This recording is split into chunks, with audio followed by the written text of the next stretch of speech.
Le dernier empereur de Chine n'a jamais eu de pouvoir réel. À l'âge de 2 ans, Puyi a commencé sa vie d'empereur d'une dynastie finissante. Il a été forcé d'abdiquer 4 ans plus tard, quand le pays est devenu une république. Après avoir été expulsé de la cité interdite, les Japonais ont vu en lui la parfaite marionnette pour assouvir leur appétit expansionniste en Chine du Nord-Est.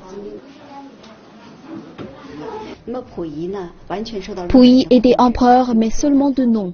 Durant son temps à la tête de Manchukuo, il a signé toutes les lois et proclamations que les Japonais lui tentaient. Durant ces 13 années suffocantes à Changchun, il a vécu sous la constante surveillance de l'armée japonaise, qui n'a pris fin qu'avec la reddition de l'envahisseur.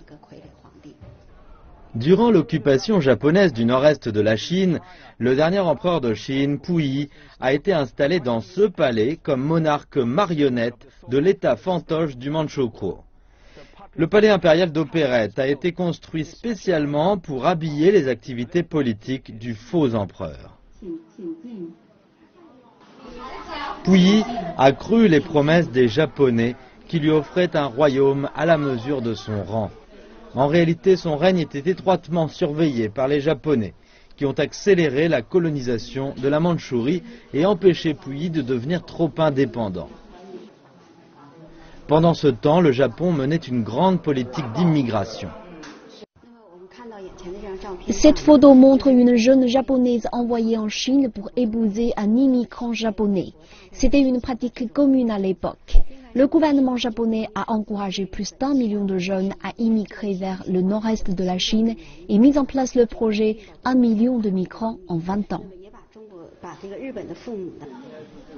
Puyi n'était pas en position de refuser de collaborer avec les plans d'expansion colonialiste du Japon. Avec la reddition du Japon en 1945, les rêves d'empire de Puyi se sont envolés. Puyi avait prévu de fuir au Japon, mais il a été capturé par les soviétiques alors qu'il tentait au départ. Il a ensuite été retenu en Sibérie jusqu'en 1950 et a été rapatrié en Chine. De la cité interdite au palais impérial fantoche, Puyi est en fait passé d'une prison à une autre.